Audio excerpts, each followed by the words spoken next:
किसान भाइयों को नमस्कार और मेरे आए हुए समस्त अधिकारीगण और मेरे सहपाठी। आज हम बात करेंगे ऐसी फसल की जो कि मालवा अंचल की एक नकदी फसल है। उस फसल का नाम है लहसुन। आज हम बात करेंगे लहसुन का गुणवत्तापूर्ण उत्पादन, चेन ड्रिप सिंचाई एवं फर्टिगेशन के साथ। लहसुन एक बहुत ही महत्वपूर्ण मसाले फसलों में एक महत्वपूर्ण फसल है। मध्य प्रदेश में लहसुन जो है वो मसाले फसल की जो कुल रकबा है 7,24,000 हेक्टेयर, उसमें से 1,78,000 हेक्टेयर में लहसुन का उत्पादन किया जाता है। लहसुन जो फसल है उसमें अगर हम इसको पौष्टिक दृष्टि से देखें तो इसमें protein, phosphorus, potash, calcium, magnesium, carbohydrates, vitamin C और बहुतायक रूप से प्राप्त होती है, पाई जाती है।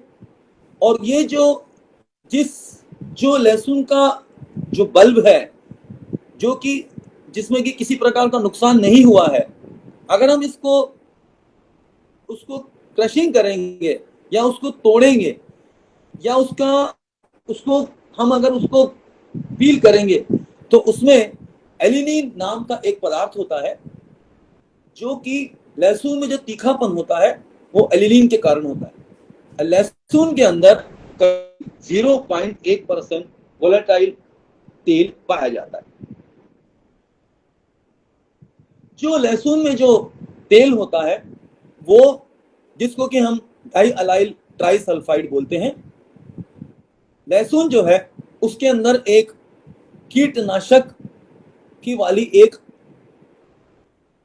एक विशेषता भी होती है। और इस प्रकार से लहसुन एक ऐसी फसल है जिसके अंतर्गत जिसमें किसी भी प्रकार का कोई भी विषैला पदार्थ या विषैला अवशेष नहीं होता है। 1% लहसुन कम से कम 8 घंटे तक हम इसे मच्छर के प्रकोप को 8 घंटे तक 1% अगर हम लहसुन को चटनी बना करके अगर हम उसको फ्यूम के रूप में छिड़काव करें तो 8 घंटे तक ये कहा जाता है कि जो मच्छर है वो का जो प्रकोप है या मच्छर का जो उसको जो अत्यधिक तीव्रता है उसको हम कुछ सीमा तक नियंत्रित कर सकते हैं। अब बात आती है लहसुन में जो इसके प्रजातियों के ऊपर जो काम हुआ है। राष्ट्रीय उद्यानिकी अनुसंधान संस्थान, कृषि विश्वविद्यालय है, भारतीय कृषि अनुसंधान परिषद है, इन्होंने लहसुन के ऊपर काफी अच्छा काम किया है। मध्य प्रदेश में लहसुन मंदसौर, नीमच और रतलाम अंचल में बहुतायत रूप से उगाई जाती है। सबसे पहली जो प्रजाति है लहसुन की वो है एग्रीफॉर्म व्हाइट, एग्रीफॉर्म सफेद, जो कि G41 के नाम से जानी जाती है। यह जो प्रजाति है ये भारत सरकार के द्वारा 1989 में 13/4/1989 को विकसित की गई। और इस जो प्रजाति है ये जो हमारी जो स्थानीय प्रजाति है उसको इसके द्वारा इसको विकसित किया गया। इसके जो बल्ब है इसके अंदर जितनी भी कलियां होती हैं वो बिल्कुल ही चांदी के आकार की सफेद होती हैं और इसका जो साइज है वो 3.5 से 4.5 सेंटीमीटर होता है, 12 से 15 सेंटीमीटर स्क्वायर होता है। ये जो प्रजाति है ये प्रजाति जो बैंगनी धब्बा रोग आता है जिसको हम पर्पल ब्लॉच बोलते हैं उसके लिए काफी संवेदनशील होती है। इसीलिए इसे महाराष्ट्र, मध्य प्रदेश के लिए ये प्रजाति उपयुक्त मानी गई है। तीसरी आती है यमुना सफेद G1। ये जो प्रजाति है ये 1991 में विकसित की गई और ये जो प्रजाति है इसका जो उत्पादन है वो 150 से 175 कुंटल प्रति हेक्टर मानी और ये पूरे ही देश में खासकर पंजाब और राजस्थान के लिए उपयुक्त पाई गई है। इसमें जो TSS होता है वो 38% होता है, ड्राई मैटर 39.5% होता है और ये जो प्रजाति है ये भंडारण के लिए उपयुक्त मानी गई है। अगली प्रजाति है G50 जिसको बोलते हैं यमुना सफेद 2। ये जो प्रजाति है ये 1996 में विकसित की गई है और औसतन उत्पादन है वो 150 से 200 कुंटल प्रति हेक्टेयर। और ये जो प्रजाति है ये जो हमारी उत्तरी प्रांत है, मध्य प्रदेश है, उसके लिए यमुना सफेद जो प्रजाति है वो उपयुक्त मानी गई है। उसके बाद अगली प्रजाति आती है G282। ये जो प्रजाति है इसको 2006 में विकसित की गई और ये प्रजाति मध्य प्रदेश के लिए भी उपयुक्त मानी गई है। दूसरी यमुना सफेद 4। यमुना सफेद 4 ये जो वैरायटी है इसे गोदावरी के नाम से भी जाना जाता है और ये जो प्रजाति है ये खास करके हमारे जो किसान हैं जिनको गांव में जो विकसित जो किसान है उनके लिए, जो किसान दूसरी जगह से बीज नहीं ला सकते, बीज कली नहीं ला सकते हैं, उनके लिए ये प्रजाति काफी अच्छी मानी गई है। फिर एक और प्रजाति है किसान भाई जो हमारे उस प्रजाति को ऊटी की लहसुन। हमारे मंदसौर में इस समय ऊटी की लहसुन की बुआई हो भी चुकी है, लेकिन जो इसको जब बोना चाहिए वो देखा जाए तो 25 अक्टूबर से लगा करके 15 नवंबर तक हमें लहसुन की बोनी करना चाहिए। इसके बाद हम आ जाते हैं सस्य क्रियाएं। कौन सी सस्य क्रियाएं हमें करना चाहिए? देखिए किसान भाई, अगर हमें इसका गुणवत्तापूर्ण उत्पादन लेना है तो उसके लिए किस जलवायु होनी चाहिए, प्रकार की होना है और इन सब बातों पर अच्छा। अब हम आए हैं ये मौसम के ऊपर। जो लहसुन है वो ये है लहसुन इन अगर में जातियां बहुत अच्छी है और जो स्थिति है और मतलब जो ग्लोब है उसकी, और इसका जो ग्लोब है वो होता है, प्रजातियां हैं वो काफी अच्छी है।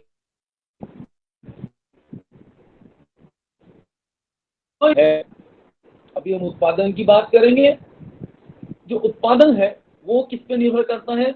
अच्छी वृद्धि, और जितनी अच्छी वृद्धि होगी उतना ज्यादा नीचे से भी उसकी निपट बढ़ जाएगी। उसके बाद इसकी जो छोटे पौधे हैं उनमें करीब 20 डिग्री सेंटीग्रेड सबसे कम तापक्रम, और ये जो प्रजाति है वो 1 से 2 महीने तक ये आराम से रह सकती है। और ये जो लहसुन है वो कम तापमान को भी सह जाती है, लेकिन जब लहसुन हम लगाते हैं उस समय इसका तापमान 20 डिग्री सेंटीग्रेड होना चाहिए, और लहसुन की जो पैदावार होती है उसके लिए तापमान 25 से 28 डिग्री होना चाहिए, और लहसुन जब नीचे फूलती है तो जो तापमान है वो 30 से 32 डिग्री सेंटीग्रेड होना चाहिए।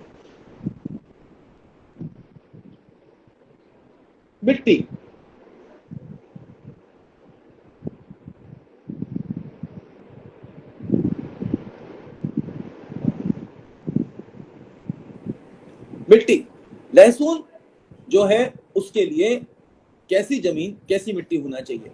अच्छी निकास वाली मिट्टी जिसमें पानी भरा हुआ नहीं हो, ऐसी लहसुन के लिए उपयुक्त मानी गई। लहसुन जो है उसे जो रेतीली वाली होती है, जो सबसे महीन जो जमीन होती है या मध्यम काली मिट्टी लहसुन के लिए सबसे अच्छी मानी गई है।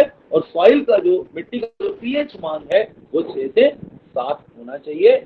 और अत्यधिक क्षार वाली जो भूमि है, जिस मिट्टी का पीएच मान अगर साढ़े 7.5 से ऊपर हो, 7.75 से जो ऊपर का पीएच मान होता है, वो लहसुन के लिए उपयुक्त नहीं माना जाता। और जो अम्लीय भूमि होती है, वो अम्लीय भूमि जो होती है वो इसको बड़े ग्लोब बनाने में, बड़े बल्ब बनाने में सहायक होते हैं। लेकिन मध्य प्रदेश में जो लहसुन है वो अधिकतर रूप से सोयाबीन की फसल कटने के बाद किसान भाई लहसुन में क्या करें कि जैसे ही सोयाबीन की फसल कटती है तो उसके बाद जो सोयाबीन के जो बचे हुए अवशेष हैं उन्हें खेत से निकाल दें और उसके बाद में खेत की गहरी जुताई करें। गहरी जुताई करने के बाद मिट्टी परीक्षण कराएं और मिट्टी परीक्षण कराने के बाद ही किसान भाई लहसुन लगाएं।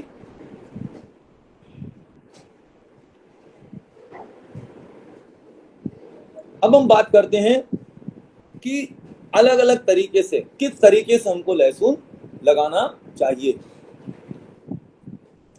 एक तो हाथ से लहसुन लगा सकते हैं, जो छोटे छोटे हम उसको, जो हमारा खेत है उसको छोटे छोटे प्लॉट्स में हम विभाजित कर लेते हैं और उसे हम जो पाणत वाला, जो बहाव पद्धति से जो पानी है वो अधिकारी रूप से दिया जाता है। लेकिन यहाँ हम बात करेंगे उस सिंचाई पद्धति की जिसके द्वारा लहसुन का हमें गुणवत्ता उत्पादन प्राप्त हो रहा है और प्राप्त होगा भी।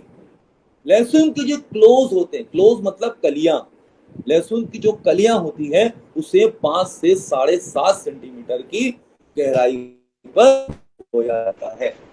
लेकिन किसान भाई ये बात ध्यान रखें कि लहसुन कली को बोने से पहले उसका उपचार करना बहुत जरूरी है। लहसुन की कलियों को सूखा भी किया जाता है और उसे गीला उपचार भी किया जाता है।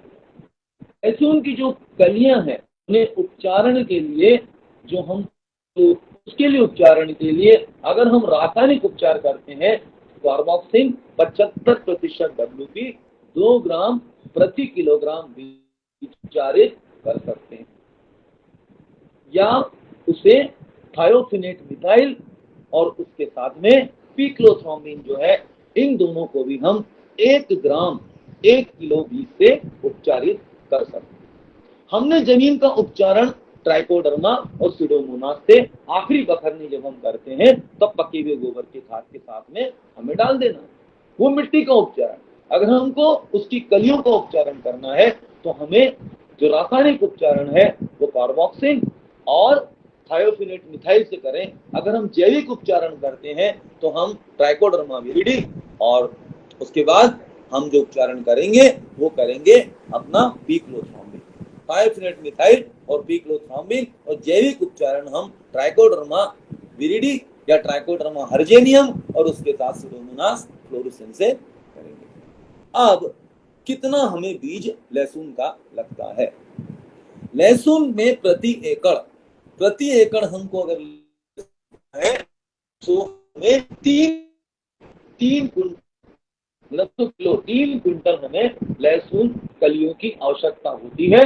तभी हम उसमें जो पौध संख्या है वो अगर हम 1 हेक्टेयर में लेते हैं तो हमें 6 से 8 क्विंटल, अगर हम इसका बीज दर लेते हैं तो 9 से 10 लाख जो कलियां होती है, जो बल्ब होते हैं, वो प्रति हेक्टेयर हमारा उत्पादन प्राप्त होता है।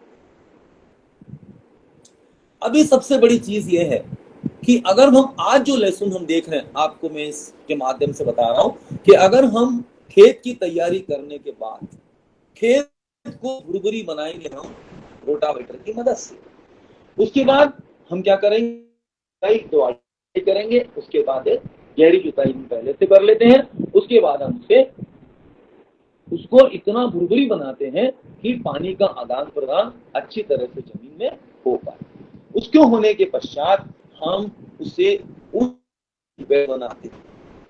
ऊंची उठी हुई क्यारी पद्धति 90 मीटर चौड़ा और जमीन से 30 सेंटीमीटर की क्यारी रखते हैं। उसके ऊपर अगर हम 90 सेंटीमीटर लेते हैं तो लहसुन की 3 लाइनें आती है 20-20 सेंटीमीटर की दूरी के ऊपर। तो हमें इस प्रकार से करना है।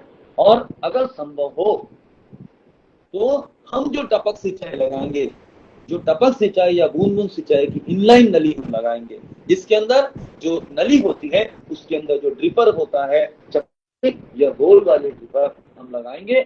और उसके साथ हम मल्चिंग करेंगे।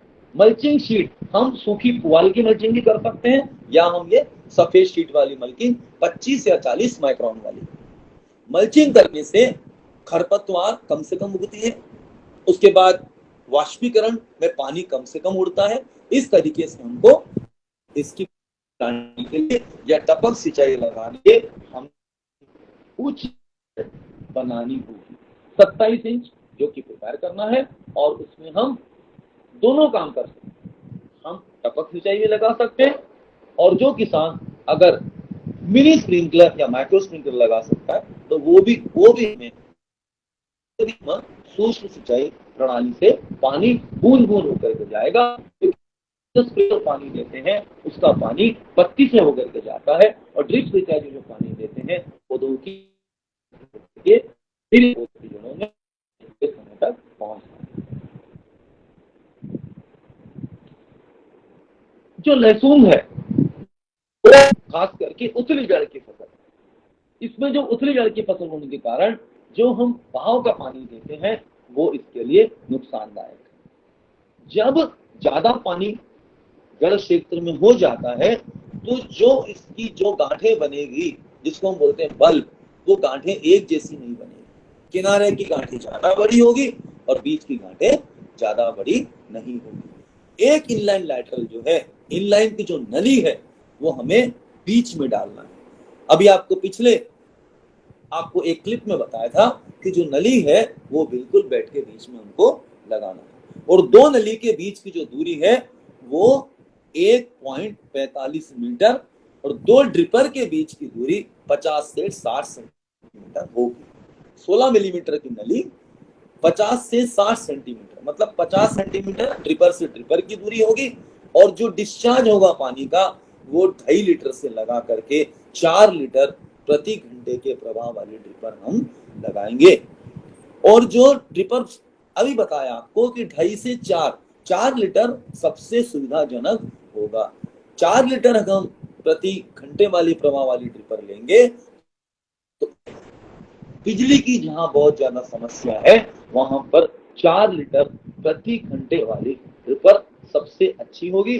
3 हॉर्स पावर की मोटर 4 लीटर का डिस्चार्ज प्रति होना चाहिए और अगर हमारे पास 2 किलो का प्रेशर है, ड्रिप के लिए 2 किलो का प्रेशर होना जरूरी है और अगर हम मिनी स्प्रिंकलर लगाते हैं तो इससे प्रेशर दुगना होना चाहिए, तभी हम मिनी स्प्रिंकलर को हम लहसुन में सूक्ष्म सिंचाई प्रणाली के रूप में दोनों ही कारगर है। ड्रिप सिंचाई भी और दूसरी मिनी सिंचाई 5000 बाईसीयू जो हमारी रेनफोर्स स्प्रिंकलर है उसको हम लगा सकते हैं। अब आप इसमें देखेंगे कि दोनों में ये ड्रिप जो लगाई गई है, अब आप देखिए हमने ऊंची उठी हुई क्यारी पद्धति से इसको लगाया हुआ है। आप देखेंगे कि जो लहसुन की गर्दन है वो काफी अच्छी गर्दन है, काफी मोटी गर्दन है और इसमें आप देखेंगे गर्दन उतनी मोटी ना हो कि नीचे लहसुन की जो गांठ वो पतली रह जाए। आप इसके माध्यम से लेंगे किया हुआ है फील्ड में जो किसान का लगाए हुए उस किसान ने भी लहसुन को ऊंची उठी हुई पाल पद्धति से लगाया हुआ। अब आप मिट्टी देखेंगे कौन सी है, मध्यम काली मिट्टी है। ये मध्यम काली मिट्टी काफी उपयुक्त मानी गई है। अब ये देखेंगे पूरा हमारा सिस्टम इंस्टॉलेशन एक जगह। हम किसान भाइयों को हमेशा कहते हैं कि आप थोड़ी ऊंची जगह पर अपना सिस्टम इंस्टॉलेशन करें। सीमेंट की आपको एक मचान बनानी है और उस मचान के ऊपर आपको एक सैंड फिल्टर लगा हुआ है, पास में फर्टिलाइजर टैंक लगा हुआ है। सैंड फिल्टर क्यों लगाना है? देखिए, पानी कौन सा है? कुएं का पानी। अब कुएं का पानी होगा तो उसमें कंजी आएगी, तो कंजी का अगर आएगी, जो रेत होती है वो इस कंजी काई को साफ करके वो सीधे सब मेन से पाइप से ड्रिपर के द्वारा पौधे की जड़ों में जाएगा। और हमारा जो मुहावरा है हमारे जैन इरिगेशन का है कि प्रति बूंद फसल भरपूर। पानी की एक एक बूंद ही फसल को भरपूर करती है, ना कि पानी की 1000 बूंद। उसका मतलब ये है। तो ये जो बूंद बूंद पानी है, इस बूंद बूंद पानी में किसी प्रकार का कोई भी अवशेष नहीं होना चाहिए, ना तो रेत का अवशेष हो और ना ही कंजी काई का अवशेष हो, ना कि कैल्शियम मैग्नीशियम का अवशेष हो, ना ही उसके अंदर किसी प्रकार का आयरन डिपोजिशन होना चाहिए। इसके साथ हमने डिस्क क्लीन फिल्टर दिया है और डिस्क क्लीन फिल्टर के साथ हमने फर्टिलाइजर टैंक दिया हुआ। फर्टिलाइजर टैंक के अंदर हम वो घुलनशील वो खाद मिलाते हैं जो कि पानी में घुलनशील हो। पहले हम पानी चलाते हैं, फिर खाद चलाते हैं, फिर पानी नहीं चलाते। ये जो बारीकियां हैं वो हमें कृषकों को बताना बहुत जरूरी है। किसान भाई जो मंदसौर नीमच अंचल के किसान भाई हैं, उनके पास भी स्प्रिंकलर भी है और टपक से भी करते हैं, लेकिन ध्यान होना चाहिए कि हमें पानी कितनी देर देना, एक अध्याय में भी बताएं कितना पानी देना है और स्प्रिंकलर से कितना पानी को देना है। इसके बाद आते हैं कि हमारे क्या फायदे होंगे। टपक सिंचाई लगाएंगे तो जो पानी तो 40 से 50% होगी। पानी की बचत मतलब क्या? पानी का सही उपयोग, जिसको हम वैज्ञानिक यूज ऑफ वाटर या क्षमता जड़ने और उस से कितना उत्पादन या कितनी गुणवत्ता उसकी बढ़ेगी। दूसरा, बल्ब बनेंगे, वो जो बल्ब बनेंगे वो एक जैसे बनेंगे और जो जो बल्ब जो हमारी गांठ होगी, जो लहसुन की जो बल्ब होगी, जो उस बल्ब की जो गुणवत्ता होगी वो बहुत ही अच्छी होगी और इसके द्वारा हम घुलनशील खाद भी दे सकते हैं। ऐसी कौन सी घुलनशील खादें हैं जो लहसुन में देना चाहिए? कौन से ऐसे तत्व हैं जिससे कि तत्व तो सारे चाहिए, लेकिन कौन से तत्व लहसुन के लिए ज्यादा महत्वपूर्ण है ये हमें देखना है। लहसुन एक बहुत अच्छी फसल है किसान में, लेकिन हमें अगर लहसुन का मूल्य अच्छा चाहिए, अगर हमें क्वालिटी बनाना है, तो हमें 3 बातों का ध्यान रखना होगा। पहला, सिंचाई का समुचित प्रबंधन, दूसरा पोषण का प्रबंधन और तीसरा फसल की सुरक्षा, समन्वित कीट एवं व्याधि प्रबंधन। ये बातें उस तैयारी करी वो इतनी सारी मिट्टी होना चाहिए कि हवा का आदान प्रदान हो। दूसरी बात, अच्छी प्रजाति का चुनाव। मध्य प्रदेश के लिए की 3 प्रजातियां G2, G और ऊटी की अमलेटा या लोकल वैरायटी। मेरी किसान भाइयों से विनती है कि वो इस तरह की प्रजाति का चुनाव न करें जिसका बाजार मूल्य उन्हें ना मिले। अगर आप उसमें कितनी मशक्कत करेंगे, में अपनी तकनीक को अपनाएंगे,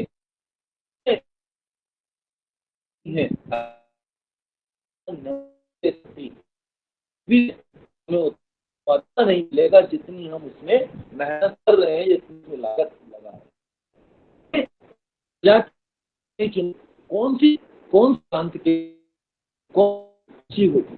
और उसके बाद जो बात मैंने बताई आपकी बीच क्या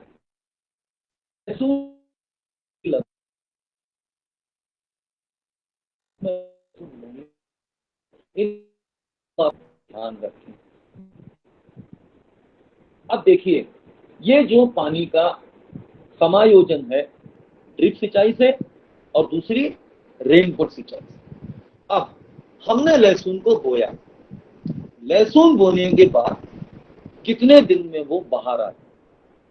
लहसुन जब बाहर आएगा तब हमें पानी इसको देना है।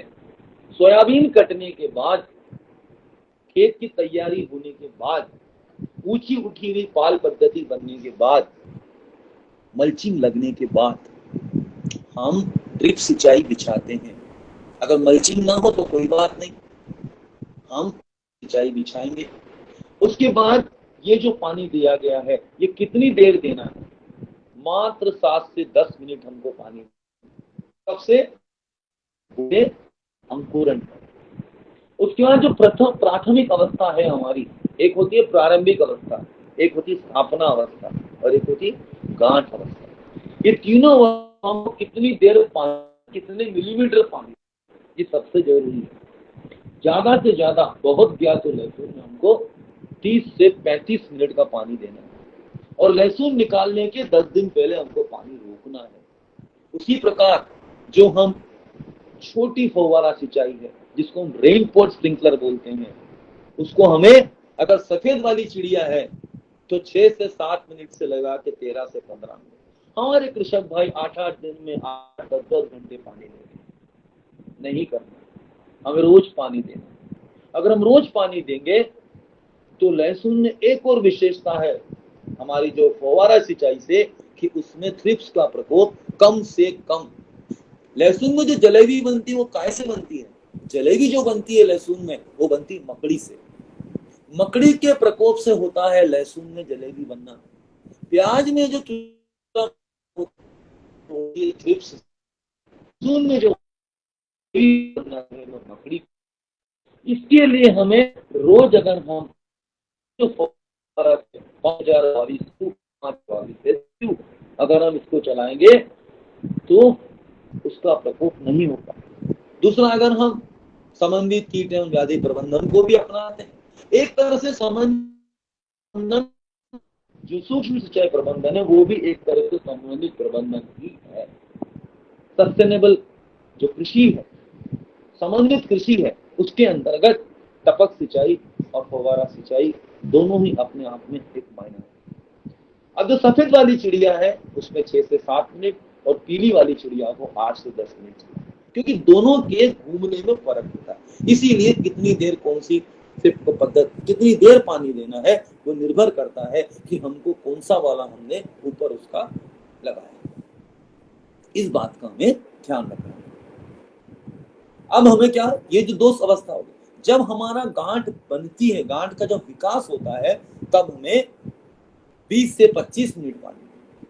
जब गांठ पकने लगती है, जब लहसुन फूलने लगती है, तब उसमें 17 से 20 मिनट, और ये कृषकों का अनुभव है कि उन्होंने 17 से 20 मिनट पानी दिया, और सल्फेट उस समय उन्होंने फोलियर स्प्रे किया, और उसके बाद एक बिस्तरा खाद आती है। बिस्तरा खाद मतलब एक टोकरी में पका हुआ गोबर का खाद लेकर के उसमें आप 1 किलो पोटेशियम सल्फेट मिला के बहा दें। जब आप चलाएंगे ये, उस समय उसमें दे दें। तो मेरे किसान का खुद का अनुभव है कि उस लहसुन बहुत अच्छी आखिरी में फूलने लगी, और जितनी अच्छी फूलेगी उतनी अच्छी कलियां उसके अंदर, उसकी ग्लोब्स के अंदर कलियों का विकास होगा, जमावड़ा होगा। ये बात का ध्यान रखें। अगले आता है कि पानी की कितनी आवश्यकता है। आपके जो बहाव पद्धति से कितना पानी चाहिए और ड्रिप सिंचाई से कितना पानी चाहिए, पूरे शुरुआत से लेकर के आखिरी तक फ्लड इरिगेशन से 24 लाख लीटर पानी की आवश्यकता, और टपक सिंचाई से 16 लाख लीटर पानी प्रति एकड़ की आवश्यकता। दोनों में कितना फर्क है? इतनी पानी की आवश्यकता पूरे समय तक लहसुन में आवश्यकता होती है। इसीलिए किसान भाई, सूक्ष्म सिंचाई प्रणाली अपनाना है तो हमें लगाने की पद्धति को भी बदलना है। लगाने की पद्धति को बदलना है तो हमारी खेत की तैयारी भी अच्छी होना है, बीजोपचार होना है। सिर्फ टपक सिंचाई लगा कर ही हम उत्पादन नहीं बढ़ा सकते, हमें सब काम एक साथ करना। और मैं किसान भाइयों से यही कहता हूं कि ये कृषक भाई या हमारे कृषि विज्ञान केंद्र में जब हम जाते हैं, हमारे वैज्ञानिक गण वो भी यही कहते हैं, विश्वविद्यालय यही कहता है, जैन इरिगेशन के हमारे जो प्रधान वैज्ञानिक हैं वो लोग भी यही बात कहते हैं, और मैं भी इस बात को उन किसानों तक पहुंचाता हूं कि आप 1 एकड़ में तकनीक को अपनाएं, 1 एकड़ में अपनाएं, बाकी में अपने अनुसार करें, तो आपको ये पता लग जाएगा कि हमारी पद्धत करने से और दूसरी पद्धत करने से कितना फायदा है, मेरा उत्पादन कितना बढ़ा, मेरी गुणवत्ता कितनी बड़ी है, इसका आंकलन अपने खेत में लगा करके कर सकते हैं किसान। इस प्रकार से हमें कितना पानी कितने दिन तक देना है, 150 दिन की लहसुन है उसमें हमको पानी कितना कितना देना है, वो इस तालिका के द्वारा बताया गया है।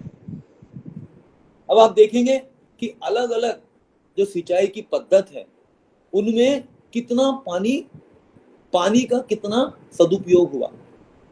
अब इसमें पानी का दोहन हुआ है, जो हम पानस सिंचाई करते हैं किसान भाई, उसमें से कितना पानी कितना पौधे ने लिया। ड्रिप सिंचाई में 41% पानी की बचत, से 36, और जो ड्रिप सिंचाई है उससे हमें कितना मिला,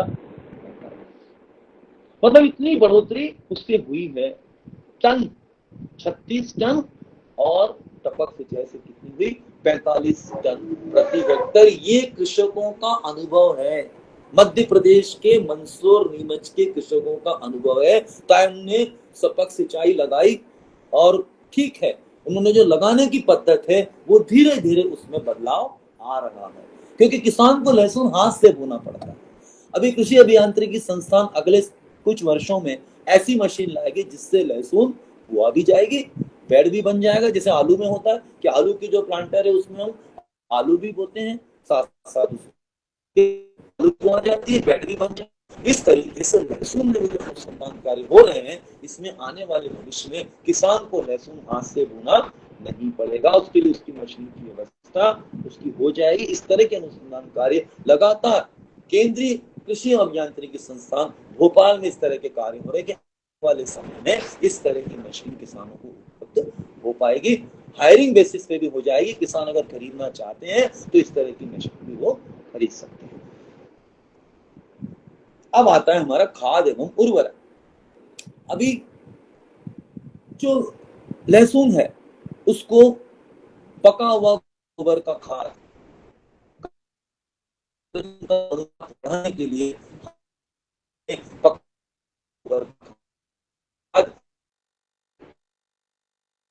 30 टन प्रति एकड़ के हिसाब से उसकी अनुशंसा तो कब डालना है, आखिरी बखर लेकर में वो खाद का उपयोग करना है। जब डालेंगे तो 1 टन गोबर में किलो ट्राइकोडर्मा, 10 किलो सीडोमोनास, उसके साथ संभव 2 किलो माइक्रोराइजा। नाइट्रोजन उतना ही डालें जितनी उसकी आवश्यकता हो, ज्यादा नाइट्रोजन होगा अगर हम ज्यादा नाइट्रोजन देंगे, अगर अत्यधिक मात्रा में नाइट्रोजन देंगे तो क्या होगा, उसके अंदर में प्रकोप ज्यादा होगा, बढ़वाह ज्यादा करेगी और निपत नहीं बनेगी। इसलिए हमें नाइट्रोजन की अत्यधिक मात्रा नहीं देनी है, जितनी अनुशंसित मात्रा की गई है उतना ही हमको इसमें डालना है। शुरुआत में हमको क्या क्या डालना है इसके बारे में आगे बात करेंगे। हम लगा रहे हैं टपक सिंचाई, तो हमको जो शुरुआत में जो खाद देना 30% ही देना है, बाकी जो खाद है वो हम जल विलय के रूप में फर्टिगेशन मतलब फर्टिलाइजर प्लस इरिगेशन मतलब सिंचाई के साथ साथ हम वेंचुरी से या फर्टिलाइजर टैंक से जो खादों की अनुशंसा की गई है वो हम इसमें बहुतायत रूप से देंगे। 16 पोषक तत्वों में लहसुन को मुख्य पोषक तत्व सबसे ज्यादा फास्फोरस और पोटाश की जरूरत पड़ती है। फास्फोरस, कैल्शियम, मैग्नीशियम, सल्फर, उसमें मैग्नीशियम की जरूरत और सल्फर की जरूरत लहसुन को बहुतायत रूप से। उसी प्रकार जो सूक्ष्म पोषक तत्व तो जस्ता, तांबा, लोहा, मैंगनीज, मोलिब्डेनम, उसमें जस्ते की जरूरत है, बोरॉन की जरूरत है, उसके बाद तांबे की जरूरत है, और सूक्ष्म रूप में कभी कभी हमें लोहे की जरूरत भी पड़ती है।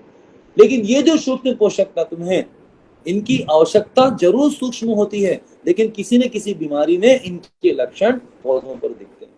जैसे पर्पल ब्लॉच हो गया, या अर्ली ब्लाइट हो गया, अल्टरनेरिया सोलेनी।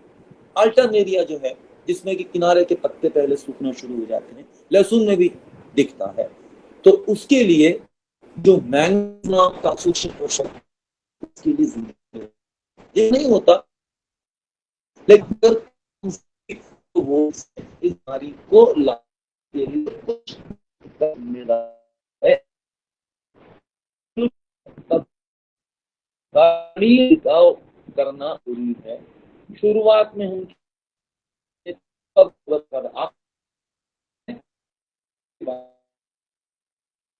सुपर फास्फेट को जरूरी है, क्योंकि माइक्रो पता है कि जितना फास्फोरस वृद्धि हो रहा है उसको उपलब्ध करा। अब हम बात करते हैं कि किस तरीके से उनको खाद। एक तो परंपरागत पद्धति से जो खाद दे रहे हैं, उसमें ये हमको जो खाद, उसमें कुछ मिस्टेक्स हैं, लेकिन वो जो टाइमिंग मिस्टेक्स उसमें हुई है किसान भाई, वो जो क्वांटिटी है, जो मात्रा है, उसको हमको जो परंपरागत पद्धति से देते हैं, उसमें क्या करते हैं कि जो फास्फोरस और पोटैश की मात्रा है वो पूरी दी जाती है, लेकिन जो नाइट्रोजन है, तो नाइट्रोजन की मात्रा है, उसको हम शुरुआत में 1/3, बाद में उसको हम स्प्लिट डोजेस के अंदर में उसको हम 2 बार या 3 बार में उसको दिया जाता है। लेकिन यहाँ पर हमको परंपरागत पद्धति की खाद नहीं देनी है। हम बैठे हुए हैं, हम यहाँ पर बात कर रहे हैं तकनीक से करने की। तो अगर हम टपक सिंचाई लगा रहे हैं, तो उसके साथ साथ जो खाद चूई से या फर्टिलाइजर टैंक से देंगे। फर्टिगेशन मेथड, इस पद्धति के अंदर ये जो डीएपी है वो 40 किलो, म्यूरेट ऑफ 40 किलो बोनी के पहले इसमें मिला, उसके बाद की बुआई करें। अब ये आप देखेंगे कि ये हमको खाद शुरुआत में देनी है। जैसे आपकी पका हुआ गोबर का खाद 20 से 25 टन, अभी 50 टन तक बात हुई थी, लेकिन अगर 25 टन भी दी जाए तो भी पर्याप्त होती, क्योंकि गोबर खाद जितना मिलेगा किसान को उतना ही वो उसमें दे पाएगा। दूसरा, सिंगल सुपर फास्फेट, मैंने आपको अभी बताया, जो यूरिया है और म्यूरेट ऑफ पोटाश, ये इतनी ही मात्रा जो है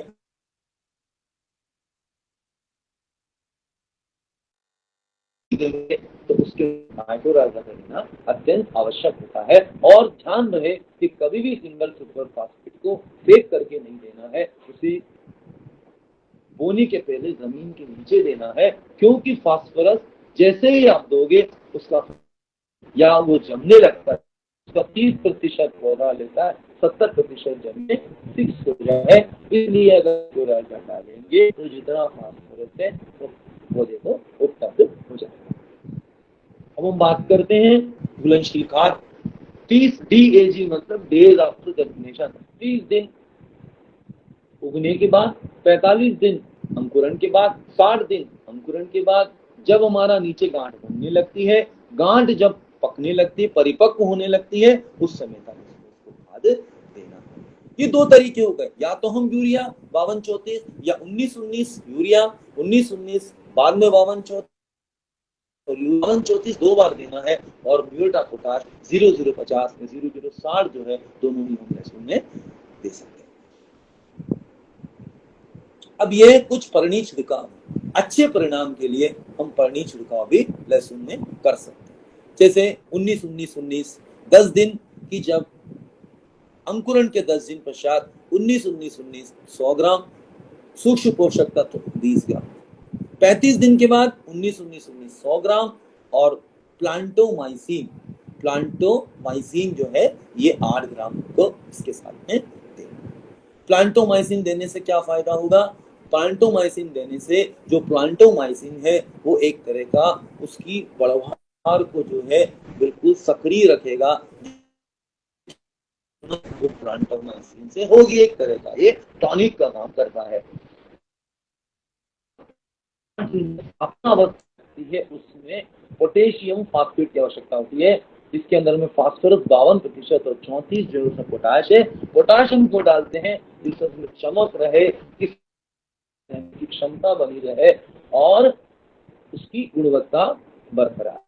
उसके बाद 76 दिन जब हो जाते हैं तो उससे पोटेशियम नाइट्रेट और बोरान दिया जाता है। बोरान ऐसा तत्व है वो देने से उसमें लहसुन फटने की समस्या करीब करीब नहीं फटता है।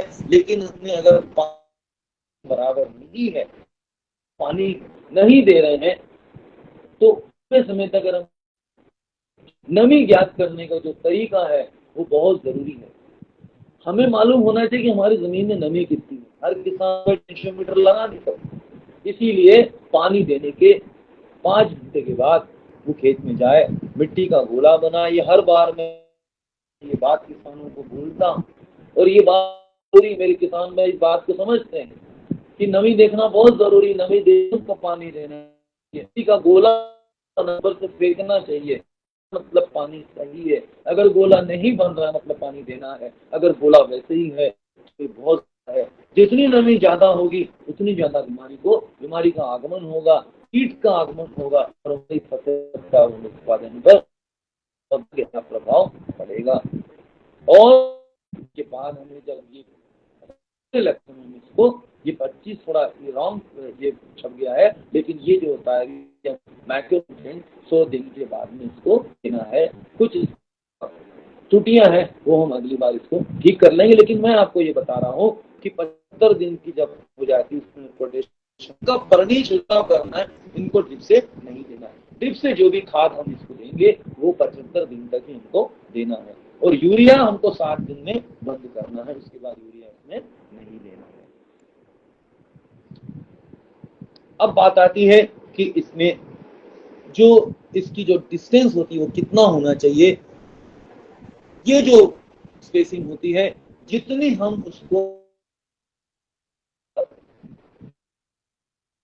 बीमारी होती है जैसे टैंगनी धब्बा रोग आता है वो जो है उसको अवॉइड करने के लिए और जितना ज्यादा दूर दूर हम होंगे उतनी ज्यादा जो है उसकी जो गर्दन है वो उतनी ज्यादा मोटी होगी। पानी हमने ये बताया 8 से 10 दिन में इसको उसकी जो अवस्था होती है वृद्धि अवस्था, और जब वो पकने लगती है उस समय हमको पानी जो है वो बहुत ही संतुलित रूप से इसमें देना। अब बात आती है कि इसमें इंटरकल्चर का मतलब निंदाई गुड़ाई। अब ये उथली जड़ की फसल है इसलिए निंदाई इसमें संभव नहीं। जो जहां तक खरपतवार नाशक का सवाल है, मेरे किसान भाइयों से निवेदन है कि कोई भी 2 खरपतवार नाशक को मिलाकर ना दे। ऑक्सीफ्लोरोफेन या पेंडामिथाइलिन जो है वो कब डालना है, जब हम लहसुन और उगने से पहले हमें पेंडामिथाइलिन का उपयोग करना है। और ऑक्सीफ्लोरोफेन जो है जब फसल हमारी कुछ बढ़वार ले लेती है उस समय हम ऑक्सीफ्लोरोफेन जो है इसका उपयोग हम कर सकते हैं। अब जब ये किसानों को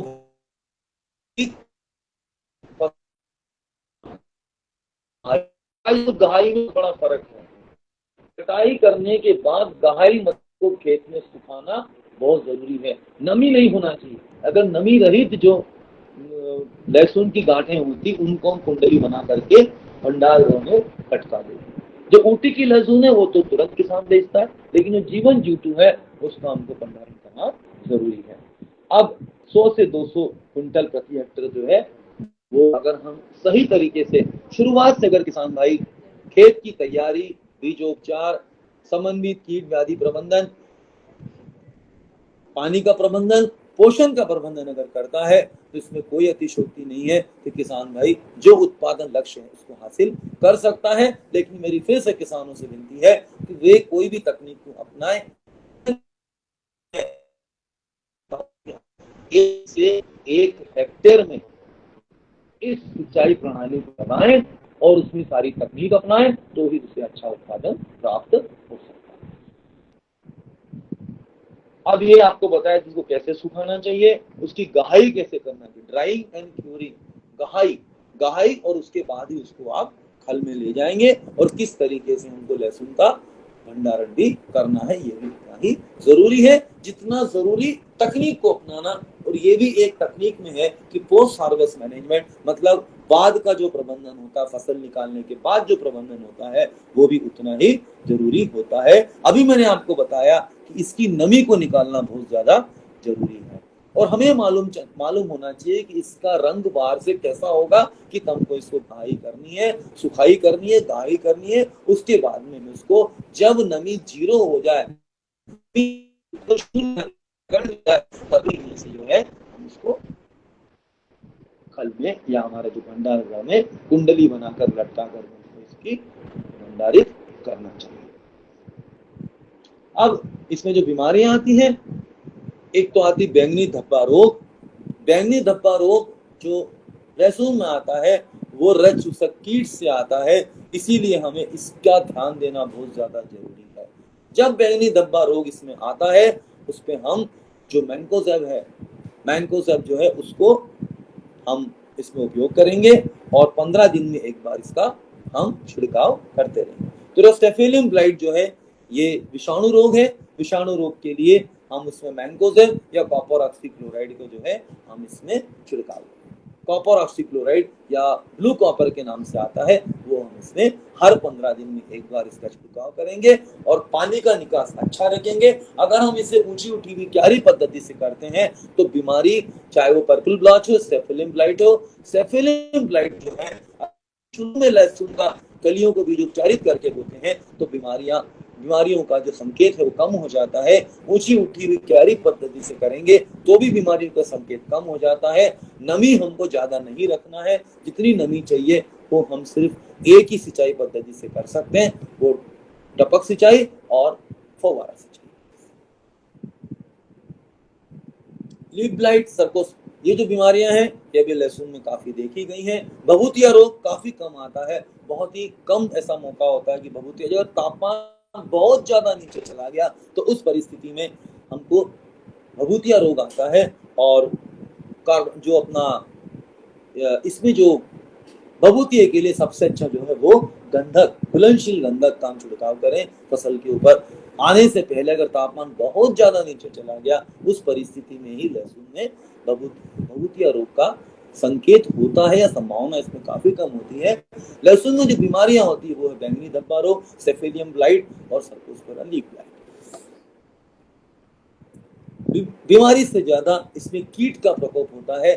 कीट के प्रकोप को रोकने के लिए हमें क्या करना है, हर 15 दिन में एक बार नीम तेल का नियमित रूप से हमें छिड़काव करना है। किसी भी रासायनिक दवाई से मिलाना नहीं है। 300 ppm, 1500 ppm, 3000 ppm, 5000 ppm, 10,000 ppm, इनका हमें फसल की अवस्था के अनुसार उपयोग करना है। 15 दिन की जब लहसुन हो तो उसमें हमें 300 ppm का उपयोग करना है। 15 से 30 दिन में, जब 30 से 45 दिन में हम उसे 3000 या 5000 ppm, और जब लहसुन हमारी 60 से 70 दिन की हो जाए, 80 दिन की हो जाए, 100 दिन की हो जाए, उस समय हमें से 10,000 ppm का नीम तेल का छिड़काव, अच्छी कंपनियां जो है वो नीम तेल बना रही है तो उनका आप लेकर के छिड़काव करें। खेत में बीज नीला चिपचिपाकार, जिसको हम ब्लू स्टिकी कार्ड बोलते हैं, वो हमको लगाना चाहिए। फेरोमोन ट्रैप लगाना चाहिए और हमें नीम तेल का छिड़काव करना चाहिए। ट्राइकोडर्मा स्यूडोमोनास हमको ड्रिप से भी दे सकते हैं, हम उसे जो बीजोपचार भी उसका कर सकते हैं। तो इस तरीके से जो थ्रिप्स होती है उसके नियंत्रण के लिए हमको, देखिए ये जो मेलाथियोन है, साइपरमेथ्रिन है, ये अब किसान बहुत कम उपयोग करते हैं। प्रोपेनोफॉस जो है वो हमको एक ही बार डालना है, वो शुरुआत में डालना है।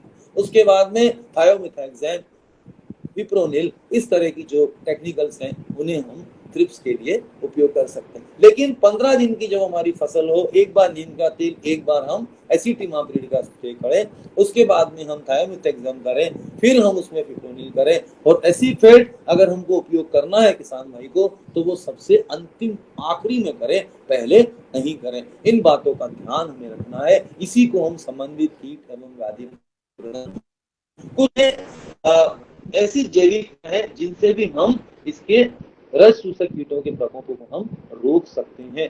जो जीवामृत हम बनाते हैं, जो हम जैविक दवाइयां बनाते हैं, उनसे भी हम इनके ऊपर इनका प्रबंधन हम कर सकते हैं, इन पर नियंत्रण पा सकते हैं।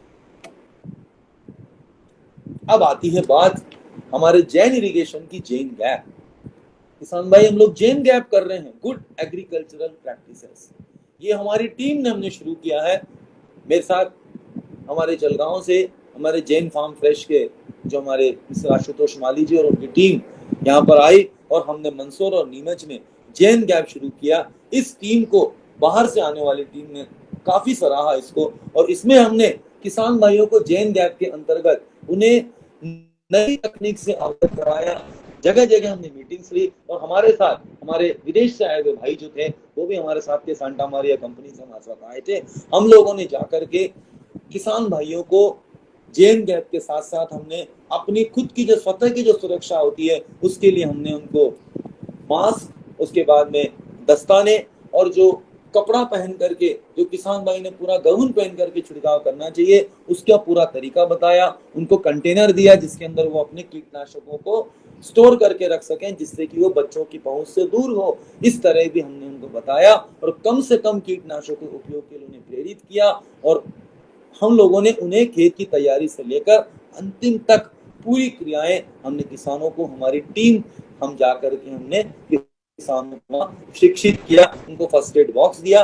और आप देख सकते हैं, एक तो हमने 27 तारीख को, फिर 29/1 को हमने अपना वहां पर मिनी स्प्रिंकलर जो है उससे पानी कितना देना चाहिए, पानी और किसानों ने किया। उसके बाद हमने उनको ये बताया कि आपको जो पीला चिपचिपा कार्ड, नीला चिपचिपा कार्ड जो है वो लगाना है और संतुलित रूप से आपको कीटनाशकों का उपयोग करना है।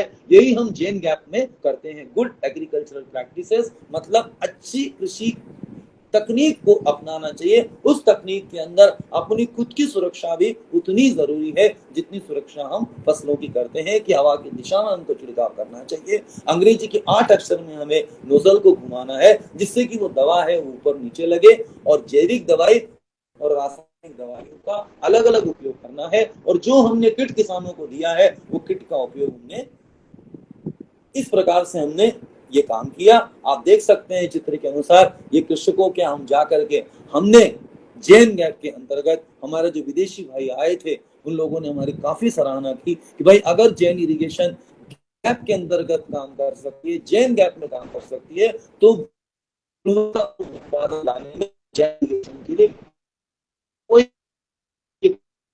हमने जा करके किया। उनको हमने ये जो आप देख रहे हैं ये हमने प्रत्यक्ष रूप से दिया। किसानों की जाकर फसल देखी कि भाई उनको उनके यहाँ कोई कीट तो नहीं है, अगर है तो उनको किस तरह की दवा का संतुलित उपयोग करना चाहिए, ये हम जैन गैप के द्वारा हमने कुछ किया। तो किसान भाई, आज की इस चर्चा में मैं कृषकों से हम इस को देखेगा कि यही निवेदन तकनीक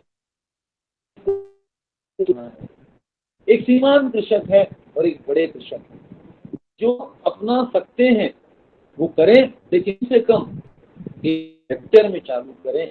उसमें वो तकनीक उसमें खेत की तैयारी से लेकर के बीजोपचार,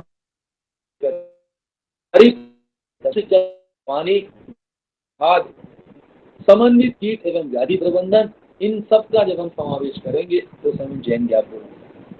गुड एग्रीकल्चरल प्रैक्टिसेस, और इस प्रैक्टिस के अंतर्गत जो हमने इसमें दिखाया गया है कि हम आने वाले वर्षों में इसमें और हम इसमें बढ़ोतरी करेंगे। और अभी हमने हमारी टीम के साथ हमने इस तरह के काम मंदसौर और नीमच में किया है, और वहाँ के जो कृषि हमारे जो मित्र हैं, किसान मित्र, उन्होंने भी हमें बहुत सहयोग किया। तो हम कृषक भाइयों का और मित्र हैं उनका भी हम बहुत बहुत धन्यवाद अर्जित करना चाहते हैं कि उन्होंने इस तरह के कार्यक्रम में हमें काफी सहयोग दिया। तो इसके उद्बोधन के साथ मैं किसानों को एक निवेदन करूंगा कि वे इस अभी जो है जो महामारी के रूप में जो कोविड चल रहा है उसमें किसान भाई अपने आप को सुरक्षित रखें, मास्क लगा के रखें, सोशल डिस्टेंसिंग रखें, सैनिटाइजर का उपयोग करें, और ये सब करते हुए जो हमारी जो फसल है उसकी भी सुरक्षा करें, हमारी भी सुरक्षा और फसल की भी सुरक्षा। और अगर ये काम करेंगे तो मैं ये ईश्वर से प्रार्थना करता हूं कि आने वाला जो वित्तीय वर्ष है वो हमारे किसानों के लिए बहुत ही लाभकारी हो और आने वाले वर्षों में वो खेती की आय को दुगना बनाए और हम हमारे यहाँ के जो सस्यविद हैं और हमारे इंजीनियर्स हैं वो लोग आकर के आपको समय समय पर ड्रिप को कैसे मेंटेन किया जाता है, उसको किस तरीके से उसको नलियों को साफ किया जाता है, ड्रिपर को साफ किया जाता है, इस तरह की जो भी हमारी क्रियाएं हैं वो भी हमारे जैन इंजीनियर्स मध्य प्रदेश में हैं, उनके द्वारा भी आपको समय समय पर ये सेवाएं दी जाती रहेगी। और इसके साथ मैं किसानों को आने वाले वर्ष में बहुत बधाई देना चाहता हूँ। धन्यवाद। जय हिंद, जय Bharat.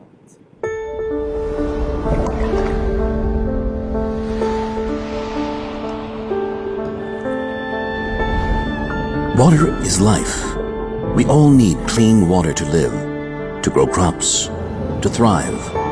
But there just isn't enough water or land to feed our hungry world. Unless we change the way we grow food. That's why millions of farmers are turning to Jain.